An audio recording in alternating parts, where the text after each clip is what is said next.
wala naman ako nagkontra. Walang magpapanotaryo sa akin na flood control kontra. Alam nilang galit ka to. Alam na ako. Nag-file po kami ng kaso na plunder against Congressman Romeo Salazar Momo Sr. na kasi napakasakit po. Membro siya ng BICAM ngayon, pero grabe, mismo ang sariling kumpanya niya, Surigao La Suerte Corporation SLSC, garnered or has been awarded billions of contracts, DPWH, infrastructure at saka fuel. Meron din pong sa mga local government units, pero magpa-file po kami by January kasi po hindi ko natapos. Ako lang po kasi, actually sa amin sa Surigao del Sur, ako lang. I received maraming mga death threats, pero it does not stop me. Kasi po, sobra na. Walang magandang hospital sa amin. Walang tubig ang ibang mga tao. Pero pumunta kayo sa Tandag City, Surigao del Sur, may Chowking, may KFC, may McDo, may Jollibee, may Robinsons, may 7-Eleven. You can check po pagmamay-ari ng Momo family.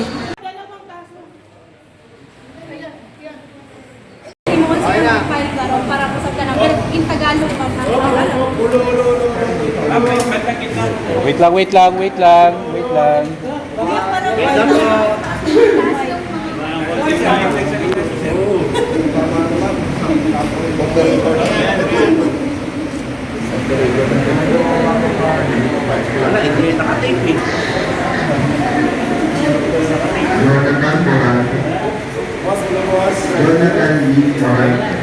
Ano po yung pinaka-basis po nung reklamo ninyo maliban sa si Kong Momo ay konektado dun sa ano nga ba na swerte? Oo, ito alam niyo sir, sa totoo lang masasabi ko na ang the best whistleblower sa ating panahon ngayon dito sa Pilipinas, ang Panginoon.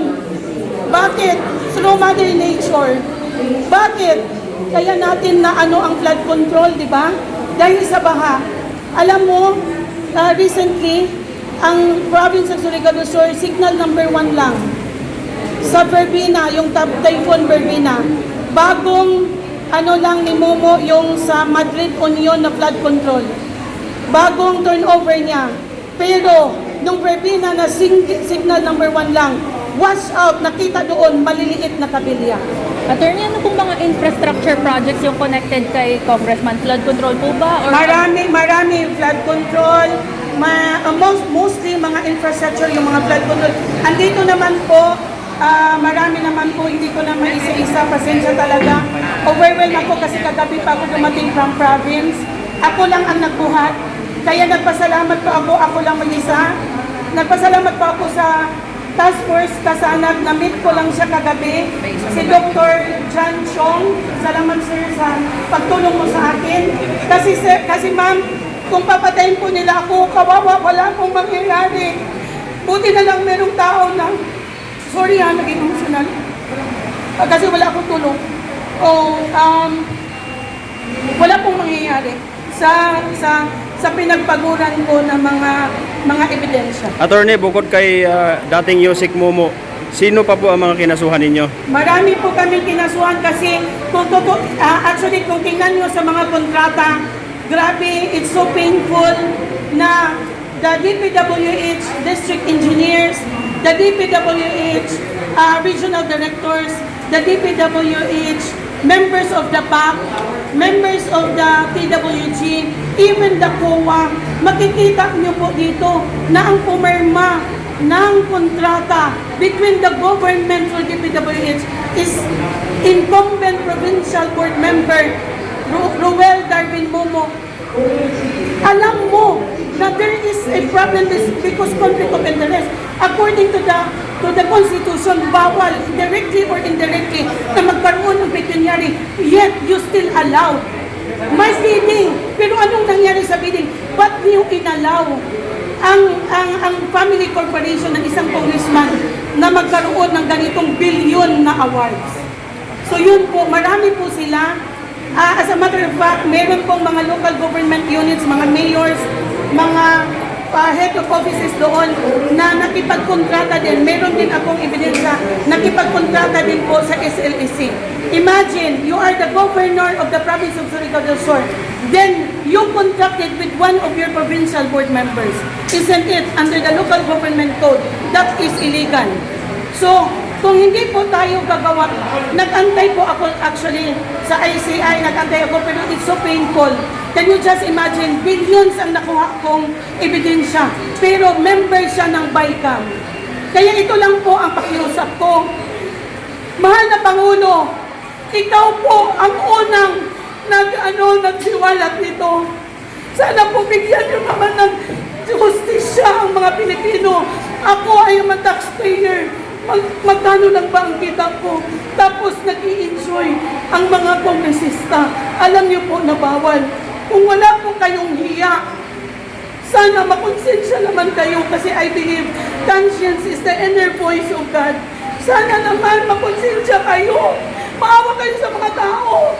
Grabe na, walang kita ang mga tao ngayon. Kayo lang ang bumibili sa mga mamahalin kasi kayo lang ang merong bilyon.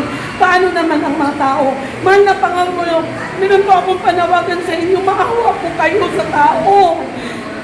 Bigyan niyo po kami ng justisya, please. Kaya nga dito ako nag-file sa Maynila, hindi ako nag-file doon sa Davao or sa probinsya. Kasi bilyon po ang kalaban ko. Buti na lang merong isang Janchong na andito kayo. Sana sa mga mahal kong taga-media, tulungan niyo po kami na mag-track nitong kaso. Meron naman pong ebidensya. Anyway, may presumption of innocence naman. Pasagutin naman sila. So I hope and pray na kung ano lang yung merits at saka yung totoo, yun lang po talaga ang matigbabaw. Yun lang po talaga. Ma'am, may mga kongresista bang sinama niyo sa kaso? Mga kongresista, dito po si Congressman Romeo Momo, by January yung isang congressman namin kasi nakakuha din ako, siya mismo ang pumirma. Siya mismo, incumbent congressman, siya mismo ang pumirma. Meron pa ako almost billion.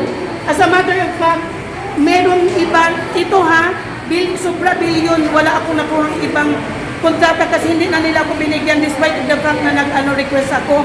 At saka sinabi ni Sec. Vince Dizon na bigyan, hindi nila ako binigyan. Ano pa kaya kung makuha natin ang lahat ng ebidensya? Siguro, 7 billion, 10 billion. Kaya alam niyo po, ito lang ang masasabi ko. Kung yung isang mayor na na sinabi niya na wala sa kalingkingan ni Diskaya si Gladiola, ito lang ang masasabi ko sa inyong lahat. Wala sa kalingkingan ni Romeo Momo, si Gladiola at si Diskaya. So alam niyo na kung anong ibig kong sabihin. Ma'am, sorry, for the record lang po. Sino lang po yung inireklamo niyo po ngayon? Okay. Sino lang po? Pakibanggit lang po sila. Marami sila.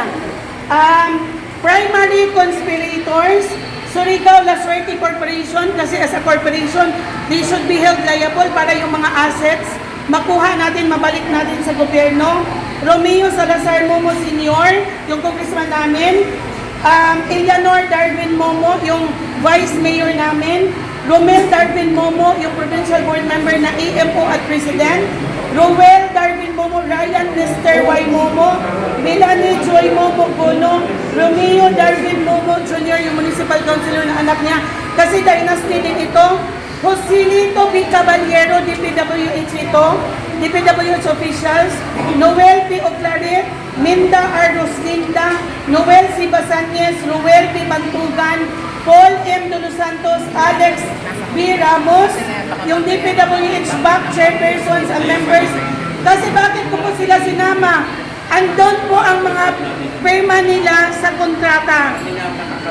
Cherry Sinyo, Maria Sol Sibagaran, Jerome Piano, Imenen Imyu, Richard Inchoa, Rosbert Sablas, J.P. Laurenti, Cristina Luz Artagayan, Flora Sara de Visaya, Maria Cecilia Isidro, Nomer Abel Picanlas, Anabel Akma, Joey Gingali, Maribeth Burgos, Ormel Tigo, Rose Cantiveros, Vincent Rodrigo Asives, Lubimentis Villanueva, and the other TWG and back na wala doon pero during the bidding process nandun sila, I'm sure.